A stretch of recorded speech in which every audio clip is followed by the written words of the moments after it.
अल्लाहु अकबर। आप यहाँ पर हाथ बांध लिए, जितना रुकू में आप सर उठाए तो उससे हल्का सा ज्यादा उठाना है। वो अगर वजू बना सकते हैं इस तरीके से, इस तरीके से। अस्सलाम वालेकुम वरहमतुल्लाहि वबरकातुहू। लेट कर नमाज किस तरीके से पढ़ी जाती है? जैसे कोई मरीज है, बीमार हो गया है, वो खड़ा नहीं हो सकता है, बैठ नहीं सकता है, तो फिर वो लेटे लेटे नमाज इशारे से जो पढ़ता है वो किस तरीके से पढ़ता है। आज मैं आप लोगों को बिल्कुल आसान तरीकों से यही बताने जा रहा हूँ कि आप लेट कर कैसे नमाज पढ़िएगा। आप बैठ नहीं सकते हैं, बैठ कर पढ़ नहीं सकते हैं, मरीज है, आप हॉस्पिटल में है या फिर घर में है, तो देखिए लेट कर किस तरीके से नमाज पढ़ी जाती है। जो मरीज है वो तो बिल्कुल लेटा हुआ रहेगा, ठीक है। अगर उसके अंदर इतनी ताकत है कि वो खुद से वजू बना सकते हैं, जैसे पानी सामने रखा हुआ है, अगर वो दाएं करवट इस तरीके से घूम करके वो अगर वजू बना सकते हैं इस तरीके से, इस तरीके से, तो वो बना ले, ठीक है। और अगर कोई और शख्स है, कोई दूसरा आदमी है, तो वो फिर उसका वजू करा दे, यानी कि जो मरीज है उसका वजू वो बना दे, ठीक है, दूसरा कोई शख्स। और अगर कोई शख्स वहां मौजूद नहीं है और अगर वो पानी को छूने से भी डॉक्टर मना किया है, तो फिर वो तयम्मुम कर ले, ठीक है, इस तरीके से लेटे लेटे वो तयम्मुम कर ले। आसान है, हाथ चेहरे पर फेरना है, फिर हाथ में इस तरीके से रखना, फिर ये दोनों हाथ इस तरीके से फेर देना, वजू हो गया। मरीज आदमी इतना वो कर सकता है, ठीक है। और अगर वो नहीं कर सकता तो कोई भी आदमी तयम्मुम करा ले। बात समझ में आ गई? यानी कि मजबूरी के तहत अगर पानी नहीं छू सकता है तो वो तयम्मुम करेगा, वरना कोई शख्स उससे वजू करा दे या खुद कर सकता है तो वजू कर ले, ठीक है। देखिए मरीज है वो, अब वो उठ नहीं सकता है, तो जो वहां पर मौजूद है उसको चाहिए कि मरीज के जो ये दोनों पैर है, कम से कम इतना जितना उठ सकता है वो इस तरीके से उठा ले। ये जो तलवा है वो तलवा बेड पर रहेगा, और ये पांव, ये जो घुटना है जितना उठ सकता है, अगर मरीज का इतना उठ जाता है तो भी ठीक है, अगर इतना उठ जाता है तो अच्छी बात है। और ये जो सर है, तो सर को बिल्कुल नीचे ना रखें, बल्कि तकिया वगैरह या फिर कोई कपड़ा वगैरह डाल करके थोड़ा ऊंचा कर ले, जैसे अभी मेरा ऊंचा है थोड़ा, ठीक है। और अगर सर ऊंचा करने में भी तकलीफ होती है, गर्दन वगैरह में परेशानी है, तो फिर ऐसी सूरत में ऐसे ही छोड़ दें। अगर पाँव में ही तकलीफ है, पाँव उठा नहीं सकता है, रॉड वगैरह डाला हुआ है या टूट गया है या कुछ भी ऐसे मसले हैं जो पाँव उठ नहीं सकता, इस तरह से फोल्ड नहीं हो सकता है, तो ऐसे ही छोड़ दें, ठीक है।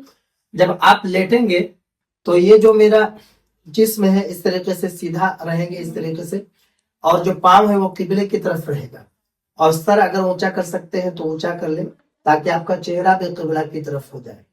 और पाँव हमने आपको बता दिया कि अगर फोल्ड कर सकते हैं तो कर ले, या कोई दूसरा आदमी अगर है वहां मौजूद तो वो कर दे, और इस तरीके से पाँव रखें। और इशारे से नमाज किस तरीके से पढ़ी जाती है, देखिए हाथ अगर आपका काम कर रहा है, हाथ अगर आप उठा सकते हैं, जहां तक उठा सकते हैं आप उठा लीजिए। अगर हाथ बिल्कुल आप यहां तक उठा सकते हैं इस तरीके से तो यहां तक उठा ले, अगर वहां तक हाथ आपका नहीं जा रहा है, यहीं तक आ रहा है, तो यहाँ तक, क्योंकि ये मजबूरी है, ठीक है। मजबूरी में शरीयत पर पूरा पूरा आप नहीं कर सकते हैं अमल, ठीक है, तो इसलिए शरीयत इजाजत देती है कि जहां तक हो सकता है आप कर लीजिए। अल्लाहु अकबर, जैसे यहाँ पर आप हाथ लेके आ गए, अल्लाहु अकबर, आप यहाँ पर हाथ बांध लिए। अब हाथ बांधने के बाद जैसे आप नमाज पढ़ते हैं, सेम उसी तरीके से आप सना पढ़िए, सूरा फातिहा पढ़िए, अल्हम्दुलिल्लाहि रब्बिल आलमीन अर्रहमानिर रहीम मालिक यौमिद्दीन। उसके बाद जो सूरा आपको याद है वो सूरा पढ़िए। उसके बाद अल्लाहु अकबर बोल करके आपको रुकू में जाना है। तो रुकू में आप कैसे जाइएगा, ये दोनों हाथ जो है यहाँ पर आप जमीन पर रख लीजिए, क्योंकि ऐसे हो सकता है कि आपको तकलीफ होती होगी, तो यहाँ रख लीजिए। और अगर कोई तकलीफ नहीं हो रही है, हाथ दोनों आपके ठीक हैं, काम कर रहे हैं, तो आप यहाँ पर रखिए हाथ। और ये जो मेरा चेहरा है, सर, तो आप सर को कोशिश कीजिए हल्का सा उठाने के लिए, इस तरीके से हल्का सा, ज्यादा नहीं, हल्का सा उठाएं। और आप रुकू कर रहे हैं, तो रुकू में जिस तरीके से आप सुबहान रब्बियल अज़ीम, सुबहान रब्बियल अज़ीम पढ़ते हैं, उसी तरीके से आप 3 बार पढ़िए। ज्यादा तकलीफ हो रही है तो आप 2 बार पढ़ लीजिए। सर अगर आपका नहीं उठ रहा है तो छोड़ दीजिए, मत उठाइए, आप निगाह से ही, मतलब आप इस तरीके से देखिए اور سر پھر بھی کوشش کیجیے اٹھانے کی کہ ہلکا سا بھی اگر اٹھ جاتا ہے تو اچھی بات ہے. ٹھیک ہے, یہ ہو گیا. اور اس کے بعد سمی اللہ لمن حمیدہ جب بولیں گے تو جیسے سر کو ہلکا سا آپ اٹھائے تو اس کو آپ پیچھے کر لیں. اس کے بعد جب سجدے میں آپ جائیں گے, اللہ اکبر, تو سجدے میں جب آپ جائیں گے تو سر کو جتنا رکوع میں آپ اٹھائے تھے اس سے ہلکا سا یہ اٹھا لیجیے اس طریقے سے. ٹھیک ہے, یہ آپ سجدہ کر رہے ہیں تو سجدے میں 3 مرتبہ سبحان ربی الاعلی پڑھیں. اگر آپ کو تکلیف ہو رہی ہے تو 2 بار پڑھ لیں, 1 بار پڑھ لیں. ٹھیک ہے, اسی طریقے سے دونوں سجدے آپ کو کرنا ہے. اور دونوں سجدہ کرنے کے بعد جو ہے آپ پھر جیسے آپ قیام میں آ رہے ہیں تو آپ تو کھڑے ہو نہیں سکتے ہیں, پھر سورہ فاتحہ سورہ پڑھیں گے. ٹھیک ہے, اور بس وہی طریقہ ہے کہ رکوع میں جائیے گا تو ہلکا سر کو اٹھانا ہے, سجدے میں سر یہ رکوع سے اٹھیے گا تو سر جو ہے پیچھے لے کے جانا ہے. پھر سجدے میں جائیے گا تو جتنا رکوع میں آپ سر اٹھائے تو اس سے ہلکا سا زیادہ اٹھانا ہے. اس طریقے سے ایک سجدہ ہو جائے گا تو پھر پیچھے سر کر لیجیے, دوسرا سجدہ جانا ہے پھر اس طریقے سے کر لیجیے. ٹھیک ہے, اس کے بعد آپ دوسرے رکعت میں پھر اس طریقے سے ہاتھ باندھ لیجیے اور پھر سورہ فاتحہ اور سورہ پڑھیے. ٹھیک ہے, اسی طریقے سے آپ مکمل نماز پڑھیے گا. آخری رکعت میں جب آپ تشہد پڑھیں گے تو اسی طریقے سے ہاتھ رکھ کر کے آپ کو پڑھ لینا ہے تشہد.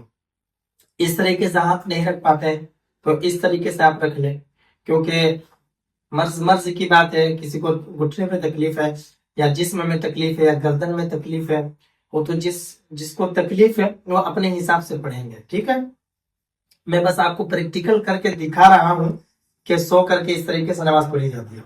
آخر رکعت میں جب آپ تشہد پڑھیں گے, درود ابراہیم پڑھیں گے, دعائے معصورہ پڑھیں گے, اس کے بعد جب سلام پھیریں گے السلام علیکم ورحمۃ اللہ, تو آپ کا سر جتنا گھوم سکتا ہے اتنا گھما ہے.